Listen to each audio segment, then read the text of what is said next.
Hello, my friend. Welcome to my channel. My name is David, and in today's video, I'm going to be sharing with you an astrological reading that one of my subscribers sent to me about Australia. So if it resonates with you, great. If it doesn't, that's okay too.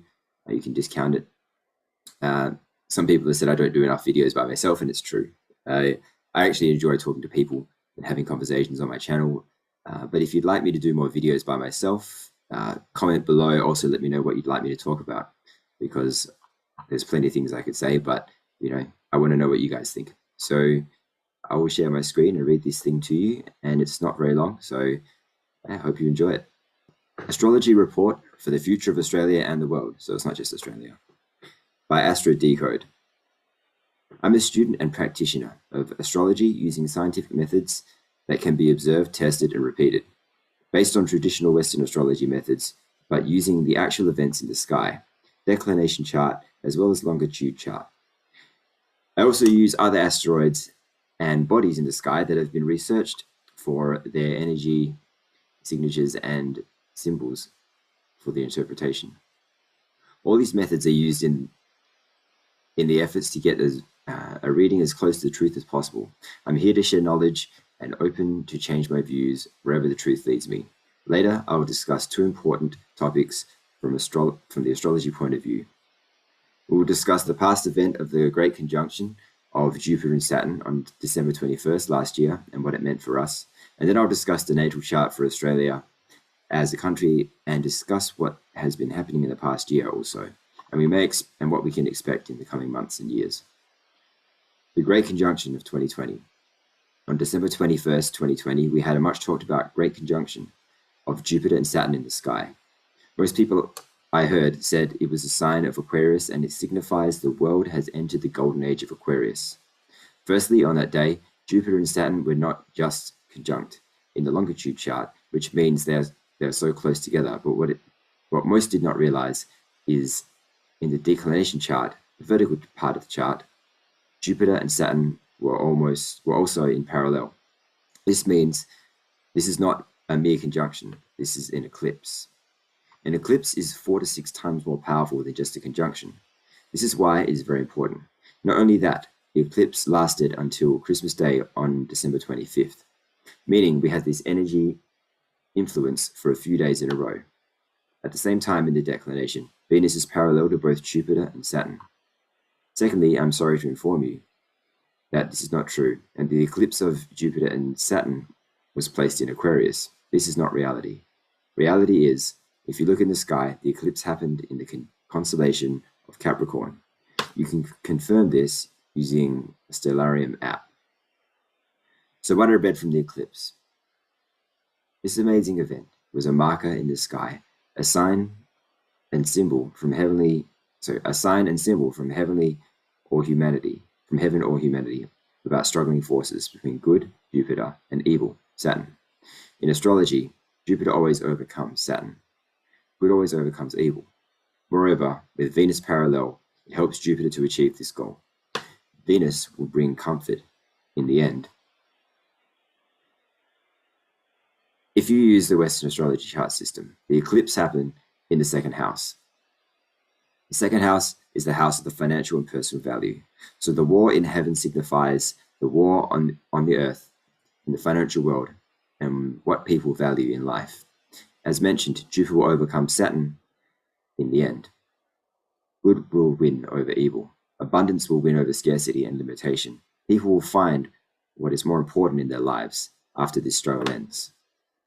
Some of you may ask, nothing really happened on that day, and are we really in the age of Aquarius? To answer those questions, we should know that there is a lagging effect in nature, especially if it involves the whole Earth and humanity. We know that, for example, December 21st is the point where the sun is furthest from the northern hemisphere. Logically, this should be the coldest day, but in reality, you will not experience the coldest days until January or even February.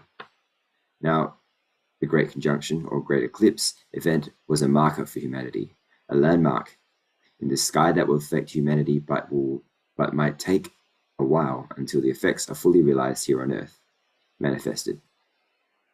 Not to mention over 7 billion people on the Earth with their own characters and personalities and free will can speed up or slow down the effects. The energy is there as a potential, and we can just see it starting to take effects in the recent weeks and months with all the events in the world.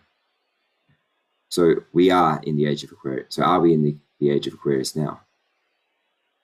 There are a lot of disagreements about this. Some have said we have entered it in the 1970s.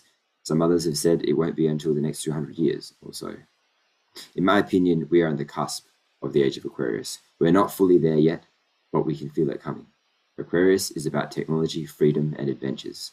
We can see this, so we can see and feel its presence by the advancement of technology now and the energy of freedom. But when we will fully be there depends on us to enable it using our free will and forces. We may speed it up if we want to. After all, there are no lines in the sky to determine the boundaries of those constellations. They're all imaginary. I'm open-minded if in fact we are already in it. We know that many of the things we have been experiencing in the past year or so is a manifestation of Saturn, to dampen and diminish the unavoidable changes of human consciousness. Thankfully, Jupiter energy will help us win in the end. My final thoughts on this topic. As we know, our calendar system has been messed with for a long time. I heard somewhere saying that the 2012 Mayan prophecy is not correct.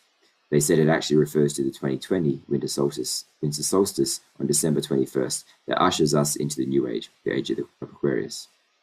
I keep an open mind to this notion, and I can see all of that has been happening in the past year or so. All over the world, it is a sign of the dark forces trying to stop humanity's great awakening. Now on to Australia. Australia as a country was born on January 1st, 1901. On that day, in the longitude horizontal chart, there were some important aspects of Sun, Saturn, Mars, and also Jupiter with Chiron, Uranus, Pluto, and Neptune in Chiron. In the declination, the vertical chart, the Sun was in parallel with Mercury and Jupiter, Saturn, Uranus, and Neptune. There were also aspects of Venus with Ceres, Jupiter with Uranus, Chiron with Vesta. I may be pronouncing Chiron wrong, maybe Chiron, I'm not sure. According to the traditional astrology, Australia is a Capricorn. However, the reality is, in the actual happenings in the sky, the Sun was in the constellation of Sagittarius on that day. This means Australia, as a country, is a Sagittarius. So reading from all these, we can see that Australia, in short, is a country that has amazing potential. Think and dream big, larger than life. Love to travel and explore the world. Has the potential to be a bigger player in the world stage with a strong economy and business sense. Active into action, generous and love for wisdom and freedom. However, although the goodness of Sagittarius and all the other good aspects in the chart are overwhelmed by a very strong aspect of Sun and Saturn, this was an eclipse of Sun and Saturn that is really a concern because it can stifle the good potentials Australia has as a country. As discussed before, an eclipse is very powerful. The Sun and Saturn eclipse in Australia chart signifies the energy of control and overreach of control. We can see this manifesting in the abundance of rules, legislations, etc. that have taken over every aspect of life in this country.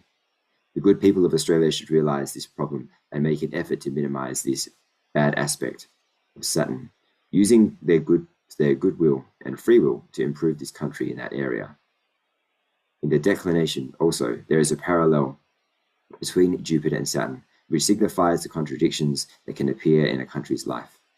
Let's hope that all the other good aspects of Australia will overcome the bad ones. Here's what we can expect. To see that we can expect in the coming months and years with Australia as a country, we can utilize the progression chart. This is an application of astrology method to see what the important theme is on a yearly basis. To this year, there are aspects of Sun and with Venus, Mercury with Xanthus, Venus squared Vesta, and Sun squared Vesta. Vesta is about humanity, friendship, and togetherness. From these aspects, I can see since last year, why we are in this situation, the harsh measures imposed to the people, that we cannot gather. People are separated from each other. Inhumane incidents we heard in the past year or so that happened in this country, and so on. All these are really shown in the chart. In the coming months and up to the next year, 2022, I see some aspects of Mercury with Diana, Venus, and Mars. This shows that people with good and almost angelic qualities will start doing some actions and work to help the people. The tone of language and communication will change into a more compassionate and kind. Basically, changes in many areas will begin to manifest. We may start seeing spotlight and scrutinies directed to certain public figures. Towards the end of the year and peaking in 2023, something really big can happen to this country. A clash aspect of Saturn and Pluto is in the chart, along with Mercury, Lilith, Sappho, and Xanthus. Also, a great aspect of Venus and Jupiter appears in the chart. What I read from this, towards the end of the next year and peaking in 2023, there is a potential for the shift, and change in power structures. Justice may be served. There will be a bit of chaos and confusion, but a benevolent leadership may appear in 2023.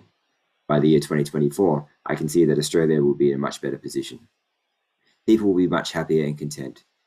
It is because of good aspects of Sun, Jupiter, and Juno for this period of time. Maybe by that time the dust will start to settle and life is much better and peaceful for the people of Australia.